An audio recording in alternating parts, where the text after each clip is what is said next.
Class आज हम क्या पढ़ेंगे? Of radio activity. ठीक है, कि मतलब यहाँ पे पढ़ लोगे कि जो रेडियो एक्टिविटी होती है उसको मेजरमेंट करने का, जैसे अब तुम इंच को सेंटीमीटर में मापते हो ना, है वैसे ही यहाँ पे क्या है कि रेडियो एक्टिव को मेजर कैसे करेंगे उसके लिए क्या है, आपके यूनिट्स हैं। ठीक है, तो सबसे पहले यूनिट्स आपका क्या है? क्यूरी। सबने सुना है? सुना है किसी ने? कैसे हाँ होगा। कहता है कि the amount of radioactive substance present और the strength of its source is described in. कहता है कि जो रेडियो एक्टिव सब्सटेंस जितने भी होंगे का जो आपका क्या होता है कि स्ट्रेंथ और उसमें कितने अमाउंट में रेडियो एक्टिव सब्सटेंस प्रेजेंट है उसको जो आप मेजरमेंट करोगे वो किस में करोगे? थ्योरी में करोगे। ठीक है, सिंपल सा इसका है रेडियो एक्टिव सब्सटेंस प्रेजेंट और the strength of its source, मतलब कि उसके सोर्स का कहाँ से वो आता है। अब देखो हर चीज कहीं ना कहीं से आता है, तो जितना ज्यादा उसका सोर्स मजबूत होगा उतना ही ज्यादा आपको आउटपुट मिलेगा, है ना। इसलिए उसका सोर्स कितना स्ट्रेंथ है और कितने अमाउंट में प्रेजेंट है उसको हम किस में मेजर करेंगे? क्यूरी में। कहता है it directly depends upon the rate of radioactive decay on by a radionuclide. कहता है कि जो आपके न्यूक्लियस के द्वारा तो क्या रेडियो एक्टिविटी डीके जो शो होता है, अभी पीछे आपने पढ़ा था ना डीके कांस्टेंट। ठीक है, तो जो रेडियो सिंपली अगर मान के चलो तो रेडियो एक्टिव का ब्रेक डाउन होता है, डिसइंटीग्रेशन होता है, उसके रेट पे डिपेंड करता है ये। ठीक है, क्या कहता है कि directly depends upon the rate of radioactive substance. ठीक है, मतलब ब्रेक डाउन हुआ है कौन बाया, अब किसका अनस्टेबल न्यूक्लियस ही होंगे वही तो ब्रेक डाउन होंगे। ठीक, तो ये इस पे डिपेंड करता है, किस पे? कौन? क्यूरी। ठीक है, कि कितना अमाउंट में वो टूट रहा है उसी को तो मेजरमेंट करेगा ना। उसके बाद कहता है आपका कि क्यूरी में be defined as the quantity of radioactive substance which undergoes the same number of disintegration in time as that of 1 gram of radium which is equal to। देखो क्या कहना है कि क्यूरी को अपने ऐसे तो डिफाइन किया कि रेडियो एक्टिव सब्सटेंस कितना प्रेजेंट। ठीक है, उसके बाद कहता है कि सेम, ये तो यही हो गया कि डिसइंटीग्रेशन, इसका यूनिट कितना डिसइंटीग्रेट हो रहा है। अब कहता है कि in unit time as rate of 1 gram of radium. अब यहाँ पे एग्जांपल लिया है कि अगर आप 1 ग्राम ऑफ क्या लो, रेडियम को लो, विच इज इक्वल टू के बराबर हो जाएगा वो, देखो के बराबर है ये 3.7 इंटू, हाँ उसके बाद इसको क्या बोलते हैं हम? पावर बोलते हैं, इसको कुछ और भी बोलते हैं।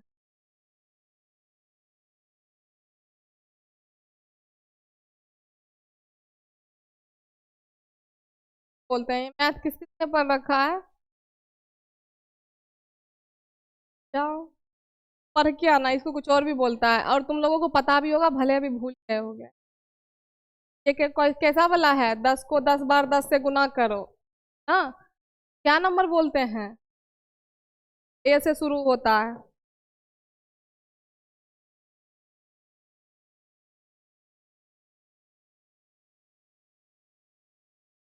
पर एस से शुरू होता है।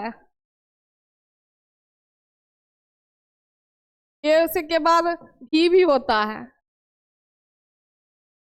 अब मैं अगर कुछ बोलूंगी तो पता नहीं ये किसने क्या बना दिया है, इसमें ओ भी आता है,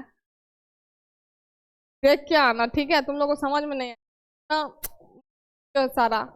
देखो ये जो आपका है जो 1 ग्राम ऑफ रेडियम है वो किसके बराबर है? 3.7 इंटू, ठीक है, डिसइंटीग्रेशन पर सेकेंड, जिसको हम क्या कहते हैं? डीपीएस। इसीलिए कहता है कि अब जब इसके बराबर 1 ग्राम रेडियम इक्वल टू ये है, तो इसीलिए आपका क्या है कि 1 क्यूरी इक्वल टू कितना हो जाएगा? 3 डिसइंटीग्रेशन पर सेकेंड।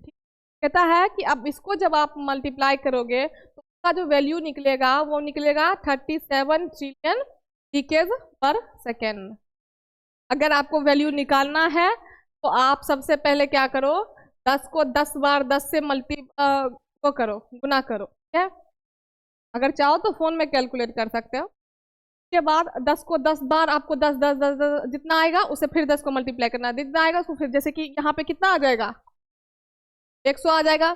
फिर अब इसको आप 10 से करोगे तो कितना आ जाएगा 1000, है ना। अब फिर इसको 10 से मल्टीप्लाई करो, ऐसे ऐसे करके आपको चलते जाना है। तो उसके बाद जब वो निकल जाएगा उसके बाद आपको इसको क्या करना है 3.7 से मल्टीप्लाई कर देना, ठीक है। का जो वैल्यू आएगा वो आपको कितना आएगा, हाँ। तो मतलब कि इतना जो आपका अगर 1 क्यूरी है तो 1 क्यूरी में जो डिस्ट्रीब्यूशन होगा वो कितना होगा पर सेकेंड, मतलब इतना पर सेकेंड इतना टूटेगा, इतना ब्रेकडाउन होगा, ठीक है। फिर कहता है कि साइंटिस्ट, देखो यहाँ पे एक चीज और है, रेडियो न्यूक्लियाइड, तुम लोग सोच रहे होगे क्या होता है।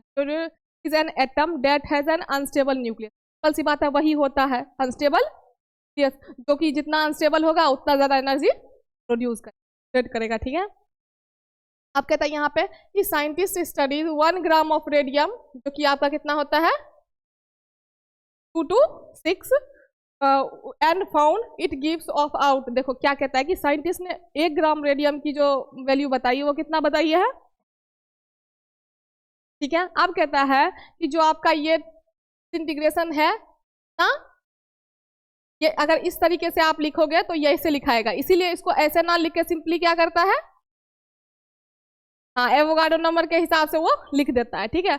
अब कहता है कि so they decided 1 curie equal to activity of 1 gram of radium. तो 1 ग्राम ऑफ रेडियम का जो एक्टिविटी होगा उसको हम क्या करते हैं, लिखते हैं। तो सिंपल सी बात है 1 क्यूरी इक्वल टू 3.7 इंटू, क्या कहता है कि which is equal to DPS. Simple सी बात है 1 सेकेंड में आपका पर सेकेंड जो होगा वो कितना टूटेगा, बिलियन के आसपास। इसको चाहो तो कैलकुलेट कर लो, जिसके पास समय हो बैठ के उसको 10 से 10 करके, मैंने किया था इसीलिए बता रही हूँ कि तुम लोग भी कर सकते हो। अगर मुझे भरोसा नहीं था कि ये 10 को मल्टीप्लाई करके इतना कैसे हो जाएगा, फिर पता चला कि नहीं हो सकता, इसलिए या और फोन में मतलब कैलकुलेटर में कर नहीं पाओगे क्योंकि कुछ और ही दिखाने लगता है, क्या नंबर कैच करने का पावर खत्म हो जाता है। वो कुछ आपको ऐसा दिखाएगा तो आप ऐसे कॉपी पेस्ट करोगे और गूगल पे जाके सर्च करोगे, फिर वो दिखाएगा इसका मतलब 3.7। अब जैसा मेरे साथ हुआ मैंने वो बताया, तो कर सकते हो, ठीक है। तो इसका सिंपल सो जो आपका क्या था ये क्यूरी, ठीक है। तो सबसे पहले आपका यूनिट था क्यूरी। क्यूरी में हम क्या मेजर करेंगे कि उसका हाँ कि मतलब स्ट्रेंथ और सोर्स कितना है, ठीक है। तो उसके बारे में और कितना पर सेकेंड इसका डिस्ट्रीब्यूशन हो रहा है, ठीक है। और 1 क्यूरी इक्वल टू क्या होता है आपका, अब जब 1 क्यूरी का वैल्यू आपको पता है तो आप 10 क्यूरी हो 15 क्यूरी हो सबका वैल्यू आप निकाल सकते हो ना। अगर पूछ दिया 2 क्यूरी तो डायरेक्ट इसका क्या कर देंगे हम, डबल कर देंगे, है ना, वैल्यू निकल जाएगा। अब है एक रोएंटजन, ठीक है। दूसरा क्या है आपका यूनिट, रोएंटजन, ठीक है, जिसको हम डिनोट करते हैं आर से। इसको किससे कर रहे थे, आई से, ठीक है, याद रखना। रोएंटजन में आता है कि the term Roentgen describes radiation exposure. अब यहाँ पे वर्ड देखो, ये किसको वहां पे स्ट्रेंथ बता रहा था, ठीक है, और यहाँ पे क्या दिखा रहा है आपका रेडिएशन एक्सपोजर, मतलब वो कितना एक्सपोज हो पा रहा है ना। देखिए is the amount of air it ionizes. अब ये एक्सपोजर कैसे पता चलेगा आपको, एयर में मतलब अब वो कहाँ एक्सपोज होगा, है ना। तो वहीं से आपको ये पता चलेगा क्या कि जो आपका रेडिएशन है वो कितना एक्सपोज हुआ है, कहाँ पे, एयर में, ठीक है। फिर कहता है आपका कि in international SI unit of exposure it. अब देखो जो आपके इंटरनेशनल सिस्टम होते हैं उसमें इसको ऐसे डिस्क्राइब किया गया है कि कूलम तो सबको पता होगा, कूलम सबने पढ़ा होगा, अब ये मत बोला कि नहीं पता, और किलोग्राम भी सबको पता है। ये कहता है कि कूलम क्या मतलब कि कूलम पर ग्राम, ठीक है, सॉरी किलोग्राम। तो आप कहता है कि 1 roentgen equal to 2.58 into 10 to the power -4 coulomb per KG, ठीक है। तो एक रोएंटजन की वैल्यू जो होगी वो इतनी होगी। आप सेम इसके साथ भी कर सकते हो ना। आप कहते हैं कि एक्सपोजर रेट, ये तो चलो हो गया कि मतलब कि एक्सपोज कितना कैसे होगा। तो अगर मान लो कि एक्सपोजर नापना है तो सिंपल सी 1 आर, वहां पे आर का मतलब क्या हो जाएगा, तो सिंपल सी मतलब अगर रोएंटजन का यूज हो रहा है यूनिट आप रो इंजन का यूज करें, मतलब वहां पे हम रेडिएशन का एक्सपोजर पता कर रहे हैं, है ना। अब यहाँ पे है कि एक्सपोजर रेट कांस्टेंट। अब जो एक्सपोज होने की जो रेट है, ठीक है, दर है, वो कैसे उसको हम माप लेंगे, तो कैसे करेंगे, एक्सपोजर रेट कांस्टेंट। अब देखो इसका कैसे यूज करेंगे। कहता है कि if you stand 1 metre away from a curie source, क्या मान लो कि आपका क्या है, सोर्स क्या है, क्यूरी है।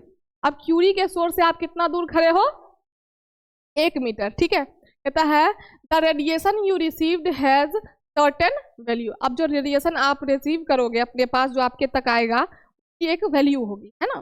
फिर कहता है कि this value is usually expressed in roentgen per hour. और ये वैल्यू जो आपकी रेडिएशन की पता करोगे, वो किससे पता करोगे, आर पर आवर, मतलब रोएंजन पर आवर की, मतलब कितना एक आवर में कितना वो एक्सपोज हो रहा है, ठीक है। फिर कहता है कि this tells us how much radiation hits you in 1 hour at 1 metre distance. अब सिंपल सी मान लो यहाँ पे आपका यहाँ से रे आ रहा है, ठीक है, आप यहाँ 1 मीटर के दूरी पे खड़े हो, ठीक है। तो यहाँ पे सिंपल सी क्या बताएगा कि जो आपका 1 आवर में, अगर 1 आवर में अगर आप रेडिएशन से 1 मीटर दूर खड़े हो, तो आपके पास कितना रेडिएशन आपको हिट करेगा, कितनी रेज आप तक आएगी, ठीक है। क्लियर है, रिपीट कर दूं,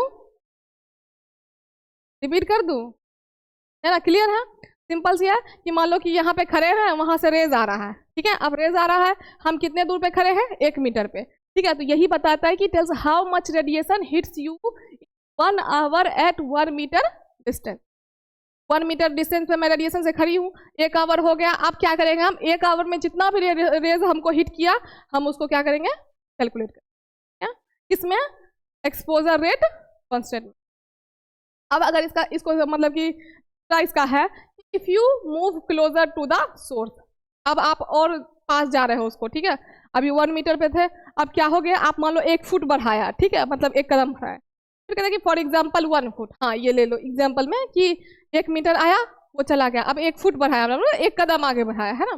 तो क्या कहता है कि the radiation becomes much stronger. तो क्या होगा, 1 मीटर से ज्यादा स्ट्रॉन्गर रेडिएशन किस में आएगा, 1 फुट में, क्योंकि हम उससे क्या हुए, क्लोज चले गए, है ना। अब क्लोज जाओगे तो वो रेडिएशन तो और अटैक करेगा ना। यही कह रहा है ये कि जो इसका सिंपल कहना है कि 1 मीटर से ज्यादा रेडिएशन 1 फुट पे आपको अटैक करेगा, क्या। फिर कहता है कि कैसे, since 1 foot is much closer than 1 metre. Obvious सी बात है, अगर रेडिएशन यहाँ और मैं यहाँ खड़ी हूँ, तो वो ज्यादा हिट करेगा मुझे, और यहाँ वाले को कम करेगा, ठीक है। तो यही कहते हैं रेडिएशन इंक्रीजेज। ऑब्वियस सी बात है, रेडिएशन भी क्या होगा, इंक्रीज होगा, क्या। जब आप क्लोज में खड़े होगे तो रेज भी आपको ज्यादा अटैक करेगा। अब देखो 1 मीटर वाला यहाँ है, 1 मीटर, और आपका रेज यहाँ से आ रहा है, ठीक है, और यहाँ पे 1 फुट है और रेज यहाँ से आ रहा है, किसको ज्यादा अटैक करेगा, तो ज्यादा क्लोज है। और 1 फुट 1 मीटर से ज्यादा। अगर इसको सिंपली समझना चाहते हो तो radiation at 1 foot is about 10 times higher than 1। 1 metre से वो 10 गुना ज्यादा रेडिएशन उसको अटैक करेगा जो 1 फुट पे खड़ा है। फिर कहता है कि if radiation at 1 metre 1 roentgen per hour, then radiation at 1 foot 10 roentgen per hour, क्योंकि इसने क्या बोला, 10 गुना ज्यादा है। जैसे जैसे फुट क्लोज होगा या दूरी करोगे, मतलब रेडिएशन कम होगा, और जैसे जैसे पास जाओगे वैसे वैसे रेडिएशन। सिंपल सी बात है, रेडिएशन डिपेंड करता है आप उसके कितने क्लोज हो, और मतलब कितने दूर। This is because radiation decreases as you move away from the source. Obvious सी बात है, जैसे जैसे आप मूव करोगे रेडिएशन भी उसी पे डिपेंड करेगा, है ना। अब आप किस मतलब कि धूप में खड़े हो, है ना, कोई छांव में खड़ा है, थोड़ा आपसे दूर हटके, उसको रेडिएशन ज़्यादा आपको अटैक करेगा, ज़्यादा उसको कम करेगा। अब आप भी फिर मूव करके वहाँ चले जाओगे, रेडिएशन आप पे आ जाएगा। फिर रेडिएशन ऐसा नहीं कि फिक्स है, जैसे जैसे आप मूव करोगे रेडिएशन आपके पास। क्या कभी कभी ऐसा देखोगे कि जिसका घर ऐसे होता है, मतलब क्या कहते हैं, मिट्टी वगैरह का, तो देखोगे कभी कभी ऊपर से भी ऐसे आते रहता है वो रे, है ना, तो वो आपको अटैक करता है। अभी कभी उसके सामने में बैठ सकते हो, नहीं बैठ सकते।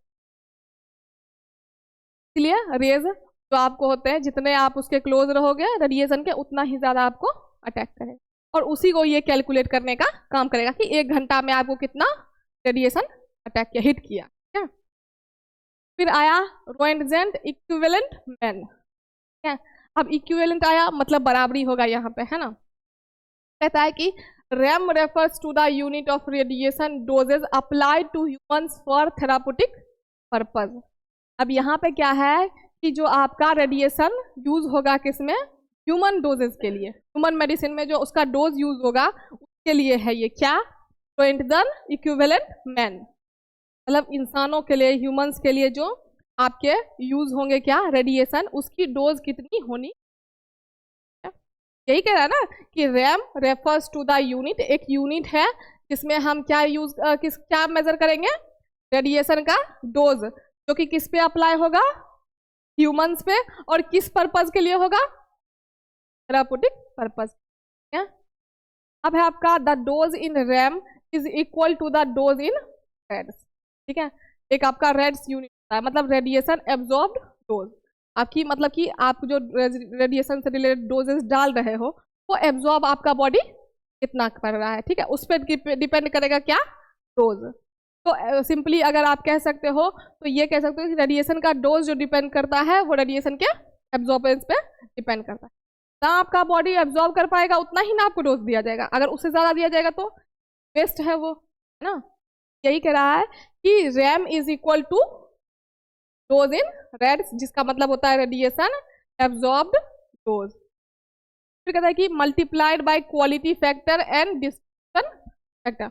अब एब्जॉर्ब्ड होगा वो किस पर डिपेंड करेगा कि रेडिएशन की क्वालिटी कैसी है और वो डिस्ट्रीब्यूट आपके बॉडी में किस तरीके से हो रहा है, क्योंकि एब्जॉर्प्शन एडीएमई प्रोसेस सबने पढ़ा होगा ना, एडीएमई मेनली जो आपका कोई भी चीज़ आप जब लेते हो तो यही प्रोसेस पे डिपेंड करता है वो, है ना।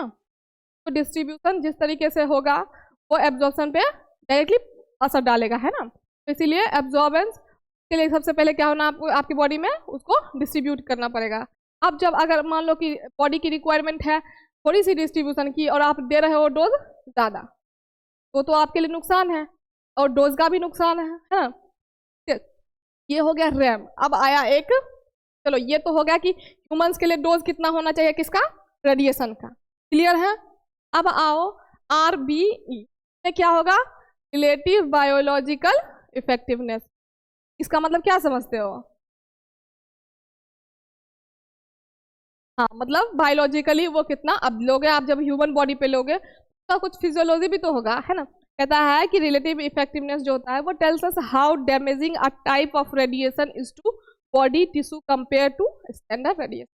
अब देखो एक चीज देखा होगा तुमने, कैंसर सेल पे अटैक करता है, या ट्यूमर के लिए यूज रेडिएशन थेरेपी, है ना। देखो चलो ठीक है, वो तो कंटामिनेटेड सेल को या अनवांटेड सेल को वो किल करता है, लेकिन ऐसा नहीं है कि जो आपके अच्छे सेल्स हैं वो उनके कांटेक्ट में नहीं आते हैं, वो भी आते हैं और वो भी डैमेज होते हैं। अच्छे सेल भी डैमेज होते हैं, थोड़े हो लेकिन होते हैं। ठीक, यही कहता है कि रिलेटिव इफेक्टिवनेस जो होता है वो क्या बताता है आपको, how much damaging a type of radiation is the body, मतलब कि आपके बॉडी को कितना वो डैमेज कर सकता है, कौन, रेडिएशन। अब कहता है कि किसके comparison, tissue compare to standard radiation. एक होता है नॉर्मल रेडिएशन, ठीक है, एक होता है स्टैंडर्ड रेडिएशन। स्टैंडर्ड रेडिएशन क्या होगा, तो प्रॉपरली सब कुछ उसका फिक्स हो स्टैंडर्ड बेसिस पे कि हाँ ये आपके लिए उसकी प्योरिटी तथा और टॉक्सिसिटी सब उसका क्या हो, कंट्रोल हो। क्या अब टेस्ट उसी के हिसाब से आप करोगे। तो ये है दोनों के कंपैरिजन में, ठीक है, कि एक नॉर्मल रेडिएशन एक स्टैंडर्ड रेडिएशन के हिसाब से कितना अफेक्ट कर सकता है। कहता है कि seen the effect of given radiation on biological system depends upon the type of radiation, the term RBE is, क्या कहता है कि जो बायोलॉजिकल सिस्टम में क्या होगा, रेडिएशन आप जब उसका इफेक्ट होगा वो किस पे डिपेंड करेगा, वो इस पे डिपेंड करेगा कि रेडिएशन की टाइप क्या है। अब रेडिएशन की टाइप किस पे डिपेंड करेगी, तो आपने यूज किया है उसको, है ना, मेडिसिनल थेराप्यूटिक सब्सटेंस में आपने जो यूज किया है उस पर डिपेंड करेगी। फिर कहता है कि इसीलिए इसी को वो पता करने के लिए हमने क्या यूज किया है, RBE टर्म प्रोड्यूस किया, ताकि हम रिलेटिव बायोलॉजिकल इफेक्टिवनेस का पता लगा सकते। फिर कहता है कि RBE expresses relative effects of alpha. अब देखो इसने क्या बोला, type of radiation, type of radiation में क्या आएगा, अल्फा बीटा गामा, ठीक है, ऑन बायोलॉजिकल सिस्टम, इनका आपके बायोलॉजिकल सिस्टम पे क्या इफेक्ट है। लास्ट तुम्हारा है रेड, जिसके बारे में भी ऊपर पढ़ा था, है ना, कि जो आपका किसके बराबर था,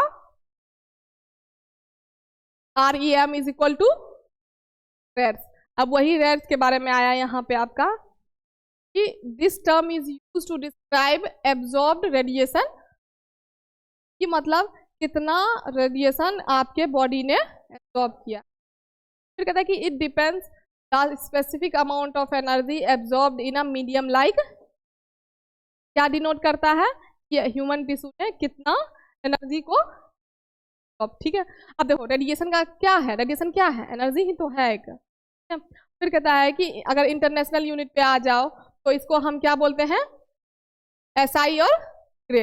इंटरनेशनल सिस्टम यूनिट SI बोलते हैं, SI यूनिट बोलते हो ना सारे, ठीक है। और यहाँ पे ग्रे का जो आपका ये हाफ फॉर्म है वो क्या है, ठीक है। डिस्क्राइब कहता है कि 1 ग्रे इक्वल टू 100 रेड, मतलब कि अगर एक ग्रे है तो उसके बदले कितना रेड है, 100। क्या, एब्जॉर्ब रेडिएशन, सॉरी नहीं, हाँ एब्जॉर्ब रेडिएशन डोज, ठीक है, इसके बराबर होगा। अब 1 रेड आ गया अगर, तो उसके बराबर कितना होगा, कुल क्या। अब इसको आप कैलकुलेट कर सकते हो, अगर चाहो तो इसका क्या ही निकल जाएगा, अगर 10 को 10 से मल्टीप्लाई कर दो तो क्या आ जाएगा, वो तो गया ना आपका उसके बराबर, क्या पर चौथा, इसको चाहे ऐसे लिखो चाहे ऐसे लिखो। फिर कहता है कि the energy absorption equivalent of 1 Roentgen in air. अब देखो ये तो हो गया कि चलो एब्जॉर्ब किया जो किया नहीं किया। अब यहाँ पे कहता है कि एनर्जी एब्जॉर्प्शन इक्विवेलेंट, मतलब एनर्जी एब्जॉर्प्शन के बराबर आपका जो होता है क्या, 1 रोएंटजन इन एयर, कितना होगा आपका, रेड, क्या। अब वहीं पे अगर वाटर में लोगे तो वो ज्यादा होगा, 0.97 रेड। दोनों की जो आपकी कैपेसिटी होगी एनर्जी को एब्जॉर्ब करने की वो अलग अलग होगी। तो यहाँ पे मतलब कि 1 रोएंटजन इक्वल टू कितना हुआ इसमें, एयर में, और वहीं पे अगर वाटर में लो तो क्या, तो ये यूनिट है। अगर मान लो कि अभी जैसे कि अब आएगा, आगे पढ़ोगे तो उसमें आएगा क्यू रेड, हर चीज का यूनिट आते जाएगा तो उसमें कंफ्यूज मत होना कि किस यूनिट को किसके लिए हम यूज करते हैं। जैसे कि यहाँ पे आपने क्यूरी पढ़ा तो क्यूरी स्ट्रेंथ के लिए था, है ना, और दूसरा आपका क्या था, रोएंटजन, रोएंटजन किसके लिए था, रेडिएशन एक्सपोजर के लिए था, कि कितना एक्सपोज एयर में हो पा रहा है, ठीक है। अब है कि तीसरा था रेट, मतलब कि किस रेट से वो एक्सपोज हो रहा है। चौथा आपका क्या था, रोएंटजन, जिसका काम क्या था कि ह्यूमन बॉडी पे जो डोज आपका रेडिएशन का पड़ रहा है उसका डोज कैलकुलेट करना है ना। चौथा आपका क्या, पांचवा आपका क्या था कि बायोलॉजिकली वो क्या इफेक्ट शो कर रहा है, ठीक है। और सबसे लास्ट में आपका क्या था, रेड था, जो कि क्या होता है कि हाँ रेडिएशन को जो आपका बॉडी एब्जॉर्ब कर रहा है डोज को, उसका।